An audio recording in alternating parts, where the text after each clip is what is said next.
At the end of 2018, economists and journalists may look back on the second quarter and see the exact moment when a global trade war began.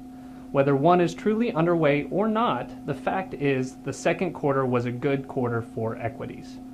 The S&P 500 gained 2.93%, while the Dow struggled to capture a 0.7% return.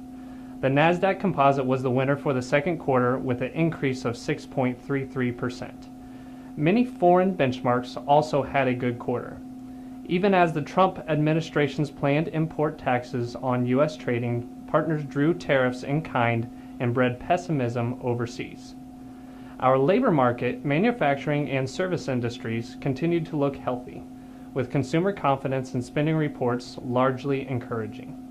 Existing home sales slowed down, and oil made quite a comeback, aided by supply concerns. It was a quarter in which relatively strong economic data was overshadowed by a shift in the playing field for global trade. The Trump administration had begun imposing import taxes early in the year, but in the second quarter, the international tariff spat truly grew heated. U.S. tariffs against metals imported from Mexico, Canada, and the European Union were met by 25% taxes levied by the EU on American jeans, bourbon, orange juice, and other products, while Canada, India, and Mexico announced reciprocal tariffs on select imports from America as well. The U.S. supplemented its earlier tariffs with additional 25% tax on $34 billion of the Chinese imports.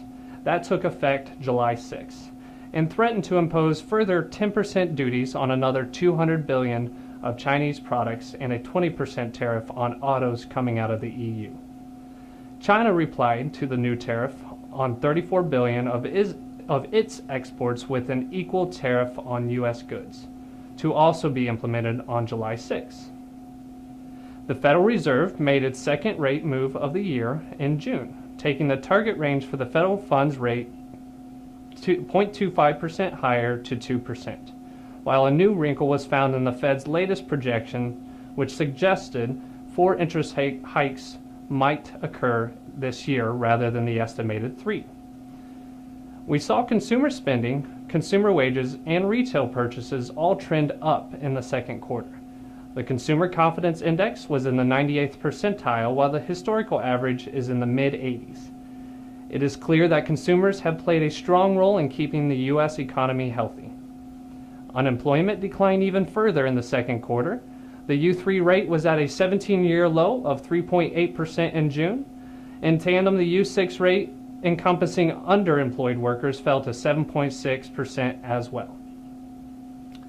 China is coping with U.S. tariffs at an inopportune time. Several signs point to its economy decelerating. Through May, its annualized retail sales pace was the slowest in 15 years, and its year-over-year export growth slipped by 0.5% from April to May. Given that consumer spending, capital investments, and exports are the pillars of the nation's economy, this news was troubling. The European Central Bank announced it will gradually phase out their bond buyback effort in the fourth quarter and stop buying bonds entirely in 2019. At their June meeting, the European Central Bank policymakers also pledged to hold interest rates at the current levels through summer of 2019. Crude oil soared almost 18.5% in the second quarter, leading all commodities with a price of $74.25 per barrel. Once again, mortgage rates ascended and interest rates on adjustable rate loans made the biggest move. Rates on a 30-year loan averaged at 4.55%.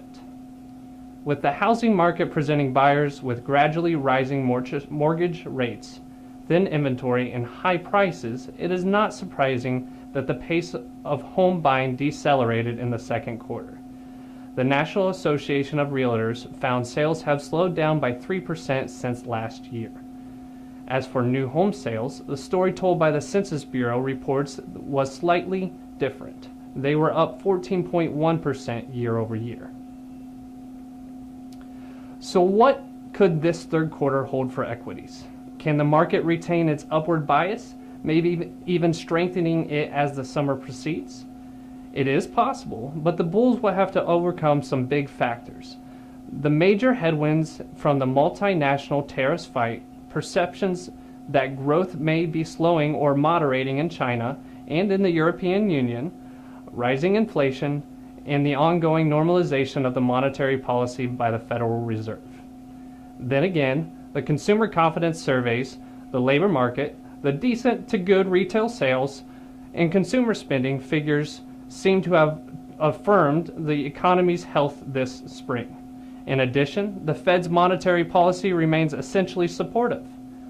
If the trade battles continue to siphon enthusiasm from Wall Street, however, bulls may trot to the sideline and stay there for much of the quarter.